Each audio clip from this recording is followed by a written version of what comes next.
ओम शांति। ये बाबा की 30 तारीख की साकार वाणी है। सार है मुरली का। मीठे बच्चे, अपनी बैटरी चार्ज करने का ख्याल करो। अपना टाइम पर चिंतन में वेस्ट मत करो। अपनी घोट तो नशा चढ़े।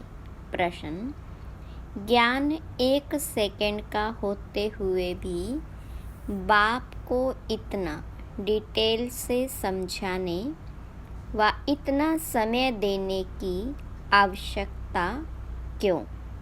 तो बाबा ने कहा, क्योंकि ज्ञान देने के बाद बच्चों में सुधार हुआ है या नहीं, यह भी बाबा देखते हैं और फिर सुधारने के लिए ज्ञान देते ही रहते हैं। सारे बीज और झाड़ का ज्ञान देते हैं, जिस कारण उन्हें ज्ञान सागर कहा जाता। अगर 1 सेकंड का मंत्र देकर चले जाए तो ज्ञान सागर का टाइटल भी न मिले। ओम शांति। रूहानी बाप बैठ रूहानी बच्चों को समझाते हैं। भक्ति मार्ग में परमपिता परमात्मा शिव को यहाँ ही पूजते हैं। भल बुद्धि में है कि यह होकर गए हैं। जहाँ पर लिंग देखते हैं तो उनकी पूजा करते हैं। यह तो समझते हैं शिव परम धाम में रहने वाला है, होकर गए हैं, इसलिए उनका यादगार बनाकर पूजते हैं। जिस समय याद किया जाता है तो बुद्धि में जरूर आता है कि निराकार है, जो परम धाम में रहने वाला है, उनको शिव कह पूजते हैं। मंदिर में जाकर माथा टेकते हैं, उन पर दूध फल जल आदि चढ़ाते हैं, परंतु वह तो जड़ है, जड़ की भक्ति ही करते हैं। अभी तुम जानते हो वह है चैतन्य, उनका निवास स्थान परम धाम है। वह लोग जब पूजा करते हैं तो बुद्धि में रहता है कि परम धाम निवासी है, होकर गए हैं। तब यह चित्र बनाए गए हैं जिसकी पूजा की जाती है। वह चित्र कोई शिव नहीं है, उनकी प्रतिमा है। वैसे ही देवताओं को भी पूजते हैं। जड़ चित्र है, चैतन्य नहीं है। परंतु वह चैतन्य जो थे वह कहाँ गए, यह नहीं समझते।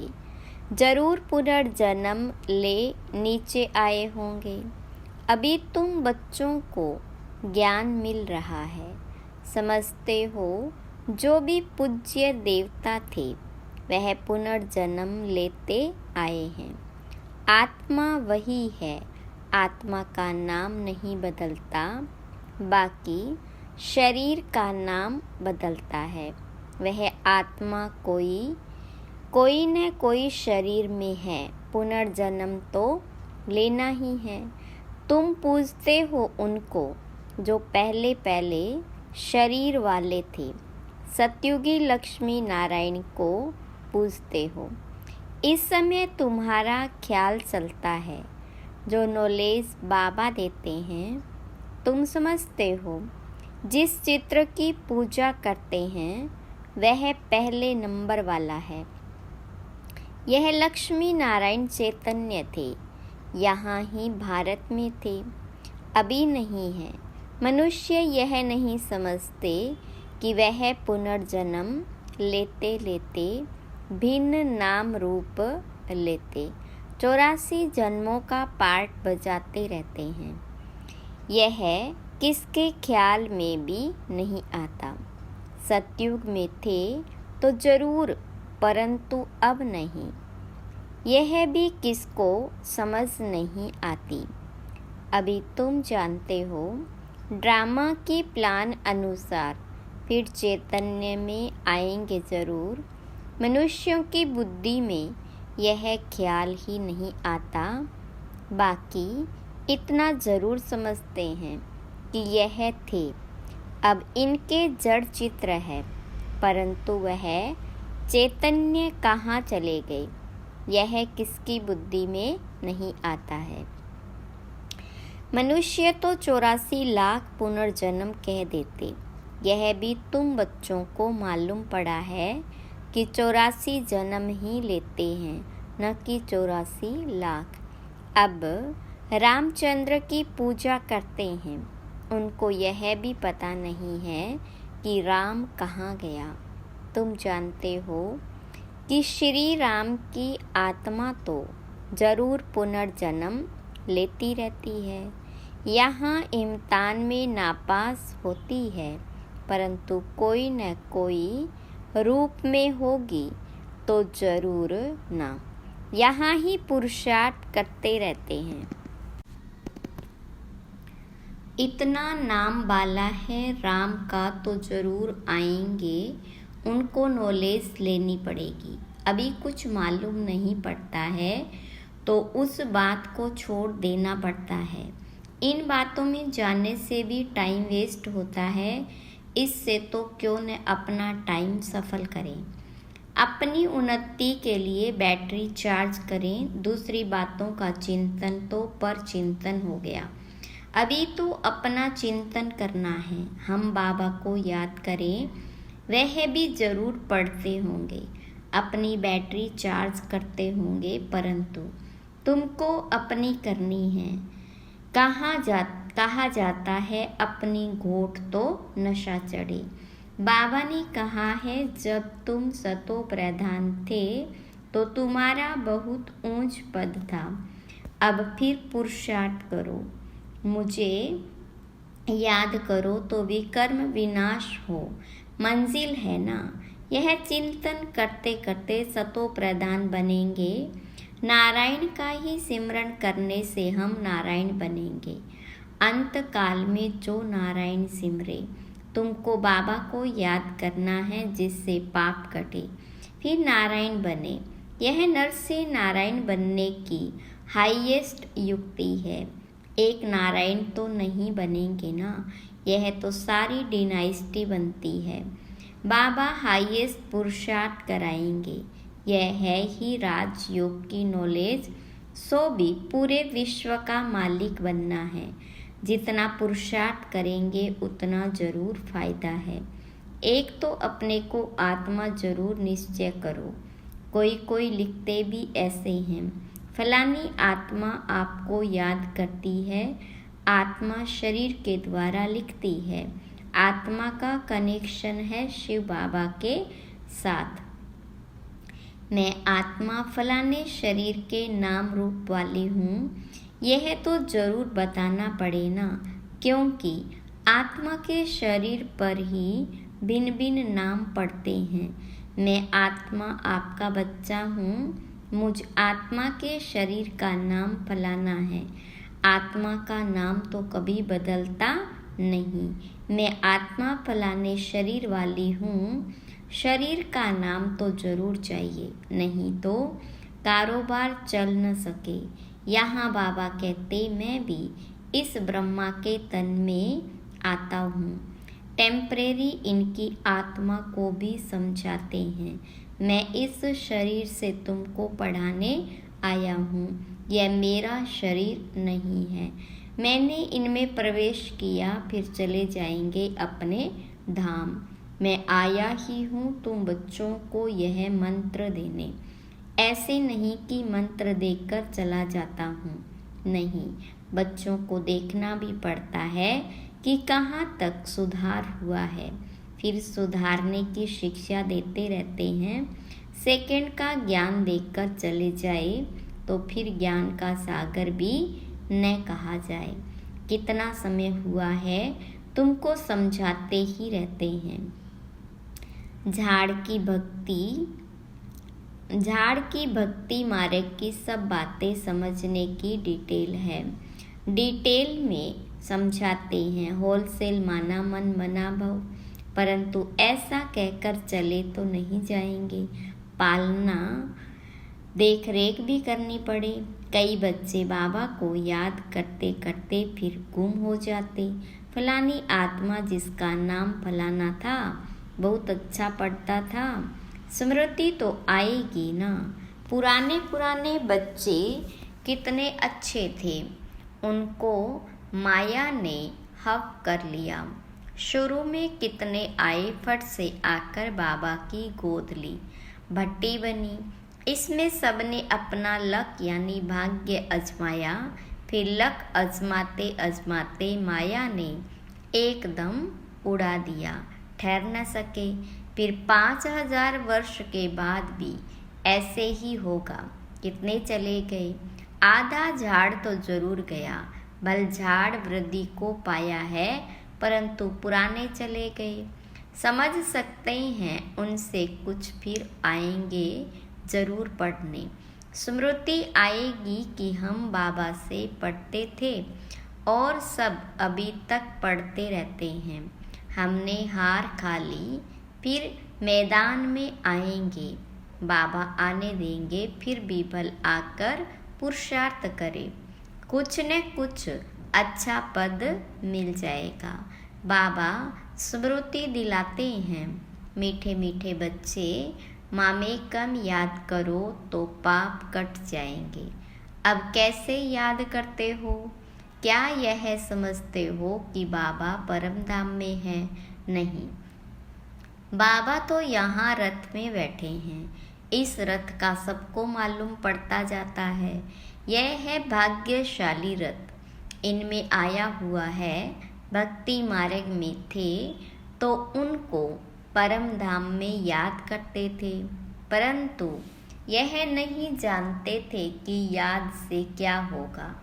अभी तुम बच्चों को बाबा खुद इस रथ में बैठ श्रीमत देते हैं, इसलिए तुम बच्चे समझते हो बाबा यहाँ इस मृत्यु लोक में पुरुषोत्तम संगम युग पर है।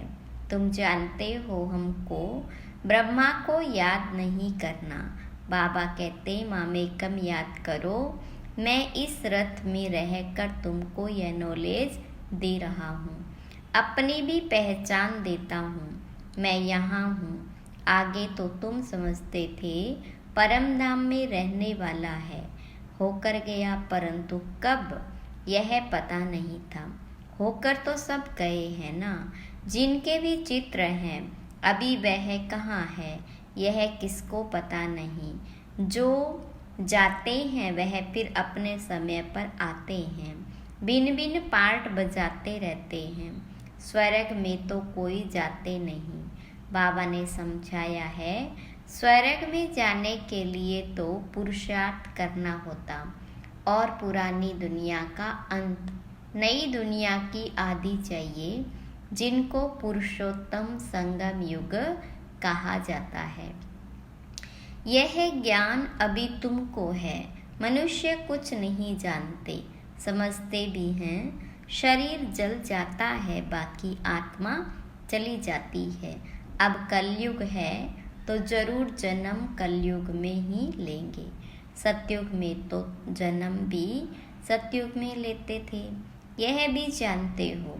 आत्माओं का सारा स्टॉक निराकारी दुनिया में होता है। यह तो बुद्धि में बैठा है ना, फिर वहाँ से आते हैं यहाँ शरीर धारण कर जीव आत्मा बन जाते। सबको यहाँ आकर जीव आत्मा बनना है, फिर नंबरवार वापस जाना है। सबको तो नहीं ले जाएंगे, नहीं तो प्रलय हो जाए। दिखाते हैं कि प्रलय हो गई, रिजल्ट कुछ नहीं दिखाते। तुम तो जानते हो यह दुनिया कभी खाली नहीं हो सकती। गायन है राम गयो रावण गयो, जिनका बहुत परिवार है। सारी दुनिया में रावण संप्रदाय है ना, राम संप्रदाय तो बहुत थोड़ी है। राम की संप्रदाय है ही सतयुग त्रेता में, बहुत फर्क रहता है। बाद में फिर और टालियाँ निकलती है। अभी तुम बीज और झाड़ को भी जाना है। बाबा सब कुछ जानते हैं, तब तो सुनाते रहते हैं, इसलिए उनको ज्ञान सागर कहा जाता। एक ही बात अगर होती तो फिर कुछ शास्त्र आदि भी बन न सके। झाड़ की डिटेल भी समझाते रहते हैं। मूल बात नंबर 1 सब्जेक्ट है बाबा को याद करना। इसमें ही मेहनत है, इस पर ही सारा मदार है। बाकी झाड़ को तो तुम जान गए हो।